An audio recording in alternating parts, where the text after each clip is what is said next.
வணக்கம். இது மதிய நேர பிரதான செய்திகள். முதலில் தலைப்புச் செய்திகள். மக்கள் ஆணைக்கு மதிப்பளித்து நாட்டை திறம்பட ஆளுவீர்கள். விடைபெறும் அமெரிக்க தூதுவர் ஜோலிசங் ஜனாதிபதியிடம் நம்பிக்கையுடன் தெரிவிப்பு. உலக பொருளாதார மாநாட்டில் கரணி சுவிட்சர்லாந்து பறக்கின்றார். மன்னாரில் காற்றாலை திட்டத்தை திறக்க வரும் முன் கையகப்படுத்தியுள்ள நிலங்களையாவது விடுவியுங்கள். மன்னார் அமைப்புகளின் தலைவர் சிவகரன் ஜனாதிபதிக்கு கடிதம். தரம் 6 கல்வி மறுசீரமைப்பு அடுத்த ஆண்டுக்கு ஒத்திவைப்பு. சர்ச்சைகளை அடுத்து அமைச்சரவை தீர்மானம். கல்வி சீர்திருத்தங்களை அரசியல் மயமாக்காதீர், கல்வி அதிகாரிகள் கோரிக்கை. கல்வி சீர்திருத்தங்கள் குறித்து ஜனாதிபதி செயலகத்தில் கூட்டம். ஆசிரியர் தொழிற்சங்கங்கள் பங்கேற்பு. கரணிக்கு எதிரான பிரேரணை, சபையில் 2 நாள் விவாதம். தமிழக வணிகர்களை வடக்கு கிழக்கில் முதலீடு செய்வதற்காக ஊக்குவியுங்கள். தமிழக அரசிடம் கனடிய எம்பி வலியுறுத்தல். யாழ்ப்பாணத்துக்கு இவ்வாண்டு முதல் கட்டமாக 500 வீடுகள். சுகாதார ஊழியர்களுக்கு பாதுகாப்பான தொழில் சூழல் இருப்பது அவசியமாகும். அரச மருத்துவ அதிகாரிகள் சங்கம் வலியுறுத்து. இஸ்ரேலிய மதத்தலம் மூடப்பட்டமை சிங்கள ராவய அமைப்பு கண்டனம். டித்வா புயலால் பாதிக்கப்பட்டோருக்காக இலங்கைக்கு மேலும் $20 லட்சம் உதவிகளை வழங்குகின்றது அமெரிக்கா.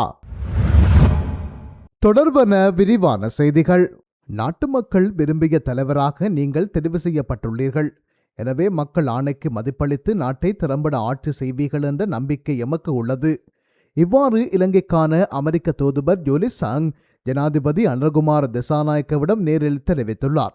இலங்கைக்கான அமெரிக்க தூதுவராக தனது ராஜதந்திர சேவையை நிறைவு செய்து இம்மாதம் 16ஆம் தேதி நாட்டிலிருந்து புறப்படவுள்ள ஜோலிசங் நேற்று முன்தினம் பிற்பகல் ஜனாதிபதி அலுவலகத்தில் ஜனாதிபதியை சந்தித்தார். இதன்போது அவர் மேற்கண்டவாறு குறிப்பிட்டுள்ளார். இந்த சந்திப்பின் போது தனது பதவிக்காலத்தில் அமெரிக்காவுக்கும் இலங்கைக்கும் இடையிலான இருதரப்பு உறவுகளை பலப்படுத்துவதற்காக ஜோலிசங் மேற்கொண்ட தொடர்ச்சியான முயற்சிகளை ஜனாதிபதி பாராட்டினார்.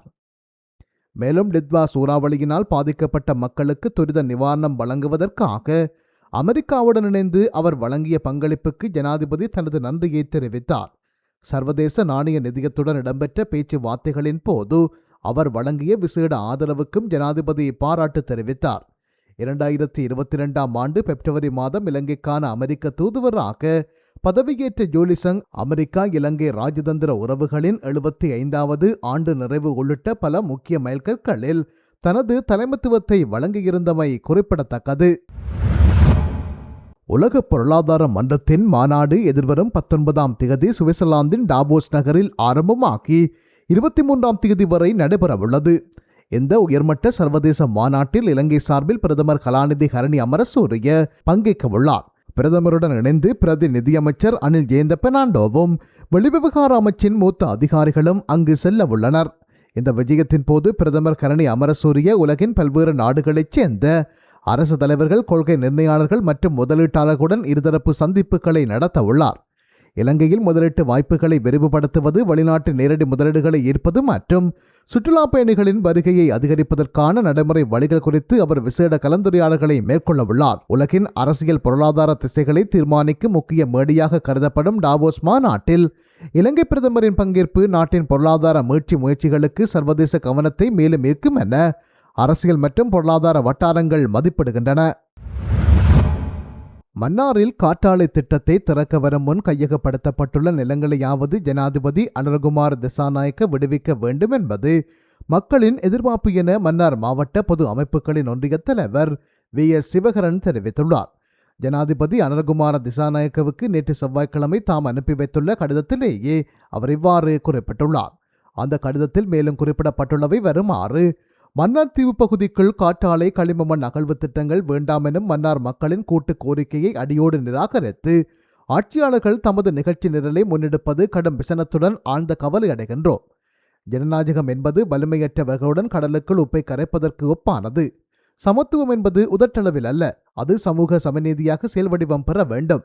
இனத்துவ மொழித்துவ பிரதேசத்துவ வேறுபாடுகள் அடிப்படையில் பௌத்த தேசியவாத இனவாத அடக்குமுறை கோட்பாட்டை பஞ்சசீல சித்தாந்தமின்றி அடிப்படை வாதமாகவே மேலெழுந்தது. அதனால் தான் இந்த நாட்டில் 70 ஆண்டுகளுக்கு மேலாக மேட்டுமைவாத அடக்குமுறையை அணையவிடாமல் பிரகாசித்து பாதுகாத்து ஆட்சி மாறினாலும் கட்சி மாறினாலும் வழிவரைபரம் மாறுவதில்லை என்பதே கசப்பான உண்மை. மன்னாரின் பலத்தையும் சுரண்டி வாழ்வியலையும் கெடுப்பது நியாயம்தானா?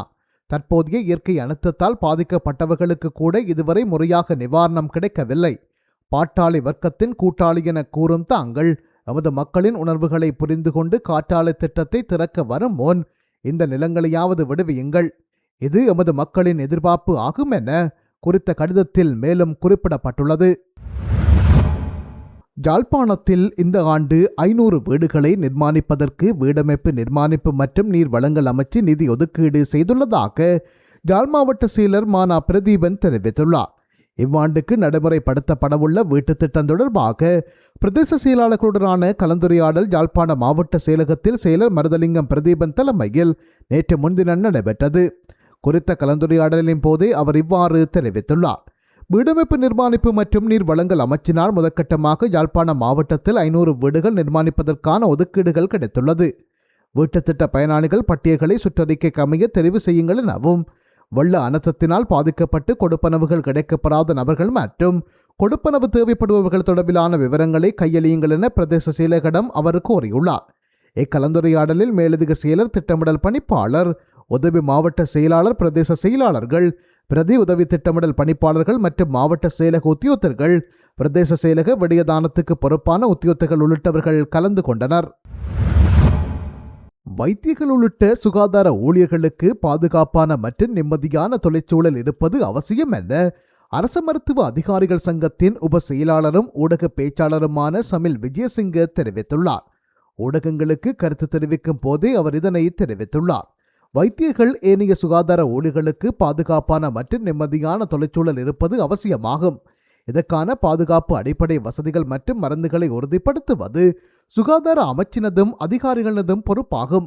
பல்வேறு தரப்பினரின் தலையீடுகள் காரணமாக இந்த தொழிற்சூழல் பாதிக்கப்படும் போது அது நோயாளர் பராமரிப்பு சேவைகளை பாதிக்கின்றது. அண்மையில் வைத்தியசாலை ஊழியர்களுக்கு இடையே ஏற்பட்ட மோதலில் பொதுச்சொத்துகளுக்கு சேதம் விளைவிக்கப்பட்ட போதிலும் அதற்கு எதிராக உரிய நடவடிக்கை எடுக்கப்படவில்லை. குறித்த வைத்திய அத்தியட்சருக்கு எதிராக வெளிப்படையான விசாரணைகள் நடத்தப்பட வேண்டும். விசாரணை காலம் முடியும் வரை அவரை பதவியில் இருந்து தற்காலிகமாக நீக்க வேண்டும். இப்பிரச்சனைகளுக்கு உரிய தீர்வு கிடைக்காத காரணத்தினால் கிழக்கு மாகாணத்தில் உள்ள அனைத்து வைத்தியசாலைகளையும் உள்ளடக்கியதாக தொடர் வேலைநிறுத்த போராட்டம் ஆரம்பிக்கப்பட்டுள்ளது என்று அவர் தெரிவித்துள்ளார். ஆஸ்திரேலிய நாட்டவர்களின் மத உரிமைகளை அரசாங்கம் பாதுகாக்க தவறிவிட்டதாக சிங்கள ராவிய அமைப்பின் தலைவர் அக்மிமன தயாரத்ன தேரர் தெரிவித்துள்ளார். கொழும்பில் நேற்று இடம்பெற்ற ஊடக வேளாளர் சந்திப்பின் போது அவர் இதனை தெரிவித்துள்ளார். அருகம்பை பிரதேசத்தில் இஸ்டேரியர்களுக்காக அமைக்கப்பட்டிருந்த ஜபாத் கவுச எனும் மத மத்திய ஸ்தலம் மூடப்பட்டுள்ளது. இலங்கையின் பொருளாதாரத்துக்கு பெரும் பங்களிப்பை வழங்கும் இஸ்ரேலிய நாட்டவர்களின் மத உரிமைகளை அரசாங்கம் பாதுகாக்க தவறிவிட்டது. இலங்கையின் அரசியலமைப்பின் 10 முதல் 15 வரையான உறுப்புரைகளின் கீழ் ஒவ்வொரு பிரஜைக்கும் தாம் விரும்பும் மதத்தை பின்பற்றுவதற்கும் மதஸ்தலங்களை அமைப்பதற்கும் சுதந்திரம் வழங்கப்பட்டுள்ளது. இந்த நிலையில் அருகம்பையில் இஸ்ரேலிய சுற்றுலா பயணிகளுக்காக இயங்கி வந்த சபாத் கவுஸ் திடீரென மூடப்பட்டுள்ளது. முன்னதாக உயிர்த்த ஞாயிறு தாக்குதல்களுக்கு பிறகு தேவாலயங்களுக்கும் விகாரிகளுக்கும் ஆலயங்களுக்கும் பாதுகாப்பு வழங்கப்பட்டது போல ஏனைய மதஸ்தலங்களுக்கும் பாதுகாப்பு வழங்க வேண்டியது அரசாங்கத்தின் பொறுப்பாகும். இலங்கைக்கும் இஸ்ரேலுக்கும் இடையிலான உறவு மிகவும் பழமையானது. இலங்கையர்கள் பலருக்கு வேலை வாய்ப்புகளை வழங்குவதிலும் நாட்டின் பொருளாதாரத்தை மேம்படுத்துவதிலும் இஸ்ரேல் முக்கிய பங்கு வகிக்கின்றது. இஸ்ரேல் பௌத்த மதத்தை பின்பற்றுவதற்கும் விகாரிகளை அமைப்பதற்கும் அந்நாட்டு அரசாங்கம் முழு சுதந்திரம் வழங்கியுள்ள நிலையில் இலங்கையில் அவர்களது மத உரிமைகளை பறிக்கப்படுவது சர்வதேச ரீதியில் நாட்டுக்கு பாதிப்பை ஏற்படுத்தும் என அவர் தெரிவித்துள்ளார். கல்வி அமைச்சர் பிரதமர் ஹரணி அமரசூரியவுக்கு எதிராக எதிர்த்தரப்பினால் கொண்டுவரப்பட்டுள்ள நம்பிக்கையில்லா பிரேரணைக்கு எதிரான விவாதத்தை எதிர்வரும் 22 மற்றும் 23ஆம் திகதிகளில் நடத்துவதற்கு அமைச்சரவையில் தீர்மானிக்கப்பட்டுள்ளது. அத்துடன் எதிர்த்தரப்பினரால் கோரிக்கை விடுக்கப்படும் பட்சத்தில் விவாதம் நடத்தப்படும் கால அவகாசம் மேலும் நீடிக்க முடியும் என அமைச்சரவை பேச்சாளர் அமைச்சர் நலிந்த ஜேதிச தெரிவித்துள்ளார். 6ஆம் தரத்துக்கான கல்வி மறுசீரமைப்பை ஒத்திவைப்பதற்கு தீர்மானிக்கப்பட்டுள்ளது. உரிய மீளாய்வின் பின்னர் 2027ஆம் ஆண்டு முதல் மறுசீரமைப்பு நடவடிக்கை இடம்பெறும். இவ்வாறு அமைச்சரவை பேச்சாளரும் அமைச்சருமான நலிந்த ஜேதிச தெரிவித்துள்ளார். அமைச்சரவை முடிவுகளை அறிவிக்கும் ஊடகவியலாளர் மாநாடு அரசாங்க தகவல் திணைக்களத்தில் நேற்று நடைபெற்றது. இதன்போது நாட்டில் பெரும் சர்ச்சையை ஏற்படுத்தியுள்ள கல்வி மறுசீரமைப்பு விவகாரம் தொடர்பில் அமைச்சர் கருத்து வெளியிட்டுள்ளார். தரம் 1 மற்றும் 6க்குரிய கல்வி மறுசீரமைப்பு ஆரம்பமாக இருந்தாலும் தரம் 6 ஆங்கில பாடத்திட்டம் தொடர்பில் சர்ச்சை எழுந்துள்ளது. இந்த நிலையில் சிலர் இதனை அரசியலுக்காக பயன்படுத்தி வருகின்றனர். மேலும் சிலர் தவறான கருத்துக்களை விதைக்கின்றனர். இதனால் கல்வி மறுசீரமைப்பு தொடர்பில் நம்பிக்கையினம் ஏற்படும். நம்பிக்கையுடன் தான் இப்பணியை முன்னெடுக்க வேண்டும். அதனால் தான் கால அவகாசம் வழங்கும் நோக்கில் தரம் 6க்குரிய கல்வி மறுசீரமைப்பை 2027 வரை ஒத்திவைக்கப்படுகின்றது. எனினும் தரம் 1க்குரிய கல்வி மறுசீரமைப்பு திட்டமிட்ட அடிப்படையில் நடைபெறும். இலங்கையின் வடகிழக்கு மாகாணங்களில் போரினால் பாதிக்கப்பட்ட தமிழ் மக்கள் தமது பொருளாதாரத்தை மீள கட்டமைப்பதில் பல்வேறு சிரமங்களுக்கு முகங்கொடுத்து வருகின்றனர்.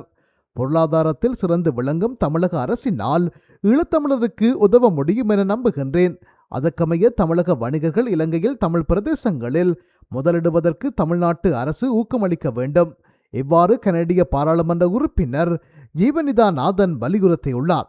உலகளாவிய ரீதியில் புலம்பெயர்ந்து வாழும் தமிழர்களை ஒன்றிணைக்கும் வகையில் தமிழக அரசினால் அண்மையில் சென்னையில் ஏற்பாடு செய்யப்பட்டிருந்த அயலக தமிழர் மாநாட்டில் கலந்து கொண்டு உரையாற்றும் போதே அவர் மேற்கண்டவாறு குறிப்பிட்டுள்ளார். ஈழத்தமிழ் அகதிகளுக்கு தமிழ்நாட்டு அரசாங்கம் வழங்கி வரும் உதவிகள் மிக முக்கியமானவையாகும். ஈழத்தமிழராக கனடிய மண்ணுக்கு புலம்பெயர்ந்து இன்று கனடாவின் பாராளுமன்ற உறுப்பினராக தெரிவாகியுள்ள நான் தமிழ்நாட்டு அரசு ஈழத்தமிழ் அகதிகளுக்கு செய்கின்ற சகல உதவிகளுக்கும் நன்றி கூற கடமைப்பட்டுள்ளேன். மேலும் தமிழ்நாடு பொருளாதார செயற்பாடுகளில் முன்மாதிரியாகவும் சிறப்பாகவும் வளர்ந்து வருகின்றது. அதனை சாத்தியமாக்கி கொண்டிருக்கும் அரசாங்கத்துக்கு எனது பாராட்டை வெளிப்படுத்துகின்றேன். இதேவேளை மறுபுறம் இலங்கையின் வடகிழக்கு மாகாணங்களில் போரினால் பாதிக்கப்பட்ட தமிழ் மக்கள் தமது பொருளாதாரத்தை மீள கட்டமைப்பதில் பல்வேறு சிரமங்களுக்கு முகங்கொடுத்து வருகின்றனர். பொருளாதாரத்தில் சிறந்து விளங்கும் தமிழக அரசினால் ஈழத்தமிழருக்கு உதவ முடியும் என நம்புகின்றேன்.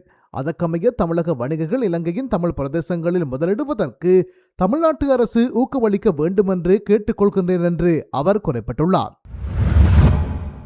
டிட்வா சூறாவளியினால் பாதிக்கப்பட்ட சமூகங்களுக்கு உதவி செய்வதற்கான மனிதாபிமான உதவியாக இன்னும் 2 மில்லியன் அமெரிக்க டாலர்களை வழங்குவதாக இலங்கையில் உள்ள அமெரிக்க தூதரகம் நேற்று அறிவித்துள்ளது.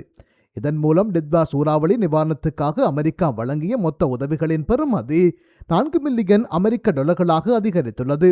2025ஆம் ஆண்டு டிசம்பர் மாதத்தில் சூறாவளி கரையை கடந்து 72 மணித்தியாலங்களுக்குள் அமெரிக்கா அறிவித்த 2 மில்லியன் அமெரிக்க டாலர்களின் தொடர்ச்சியாக இப்புதிய நிதியுதவி அமைக்கின்றது. இப்பேரனர்த்தத்தினால் பாதிக்கப்பட்ட சமூகங்களுக்கு மிகச் சரியான நேரத்தில் சேத்திரனுடைய உதவிகளை வழங்குவதற்கான அமெரிக்காவின் உறுதிப்பாட்டை இது அடிக்கோடிட்டு காட்டுகின்றது. கல்வி சீர்திருத்தங்களை வெறும் அரசியல் பிரச்சனையாக மாற்றாமல் தேசத்தின் எதிர்காலம் கருதிய தேசிய பொறுப்பாக கருதி முன்னெடுத்து செல்ல வேண்டும் என இலங்கை கல்வி நிர்வாக சேவை அதிகாரிகள் சங்கம் வலியுறுத்தியுள்ளது. இது தொடர்பாக அந்த சங்கம் வெளியிட்டுள்ள அறிக்கையில் தற்போது முன்மொழியப்பட்டுள்ள கல்வி சீர்திருத்தங்களுக்கு எதிராக முன்வைக்கப்படும் விமர்சனங்களில் பெரும்பாலானவை அறிவியல் ரீதியானவை அல்ல என சுட்டிக்காட்டியுள்ளது. இவை வரும் அரசியல் லாபத்துக்காகவும் குறுகிய கால புகழுக்காகவும் முன்னெடுக்கப்படும் போராட்டங்கள் என தெரிவித்துள்ள சங்கம் இவ்வாறான போக்கு ஒட்டுமொத்த தேசத்தின் எதிர்காலத்துக்கும் பாரிய பாதிப்பை ஏற்படுத்தும் என எச்சரித்துள்ளது. உலகளாவிய தர நிலைகளின்படி பாடத்திட்டங்கள் மற்றும் கற்பித்தல் முறைகள் குறைந்தது 8 ஆண்டுகளுக்கு ஒரு முறையாவது புதுப்பிக்கப்பட வேண்டும். ஆனால் இலங்கையின் ஒரு தசாப்தத்துக்கு மேலாக பாடத்திட்டங்கள் மாற்றப்படாமல் இருப்பது மாணவர்களின் அறிவுத்திறன் மற்றும் ஆக்கப்பூர்வமான சிந்தனை வளர்ச்சியை பாதித்துள்ளதாக அந்த அறிக்கை குறிப்பிடுகின்றது. அரசாங்கத்தின் புதிய கல்வி சீர்திருத்தங்கள் குறித்து கலந்துரையாடுவதற்காக ஜனாதிபதி அனுரகுமார திசாநாயக்க மற்றும் பிரதமர் ஹரணி அமரசூரிய ஆகியோர் நேற்று பிற்பகல் ஜனாதிபதி செயலகத்தில் ஆசிரியர் தொழிற்சங்க பிரதிநிதிகளை சந்தித்தனர். இதன்போது கல்வி சீர்திருத்தங்களின் அவசியத்தை ஏற்றுக்கொண்ட தொழிற்சங்கங்கள் 6ஆம் தர பாடத்திட்டத்தில் மாற்றங்கள் செய்யப்பட வேண்டும் என்பதை வலியுறுத்தியதுடன் அரசாங்கத்துடன் இணைந்து செயற்பட விருப்பம் தெரிவித்தனர். தேசிய கல்வி ஆணைக்குழு, தேசிய கல்வி நிறுவனம், கல்வியாளர்கள், சட்டத்தரணிகள், பேராசிரியர்கள் மற்றும் தொழிற்சங்க பிரதிநிதிகளை உள்ளடக்கிய ஒரு முறையான பொறிமுறையின் கீழ் இந்த செயற்பாடுகள் அமைய வேண்டுமென தொழிற்சங்கங்கள் முன்மொழிந்தன. ஆசிரியர்கள் மற்றும் பெற்றோரின் நம்பிக்கையை பெறுவது சீர்திருத்தங்களின் வெற்றிக்கு மிக முக்கியமானது என ஜனாதிபதி இதன்போது குறிப்பிட்டுள்ளார். அத்துடன் முதலாம் தரத்துக்கான சீர்திருத்தங்கள் திட்டமிட்டபடி நடைபெறும். ஆனால் ஆசிரியர் பயிற்சி மற்றும் தொழில்நுட்ப சவால்கள் காரணமாக 6ஆம் தரத்துக்கான சீர்திருத்தங்கள் 2027ஆம் ஆண்டில் ஆரம்பிக்கப்படும் என ஜனாதிபதி விளக்கம் அளித்துள்ளார். மேலும் ஸ்மார்ட் பலகைகள், தொலைக்காட்சிகள் மற்றும் கணினிகள் போன்ற உட்கட்டமைப்பு வசதிகள் அரசாங்க நிதியிலேயே வழங்கப்படும் என்றும் இதற்காக பெற்றோரிடம் பணம் வசூலிக்கப்படாது என்றும் உறுதியளிக்கப்பட்டது.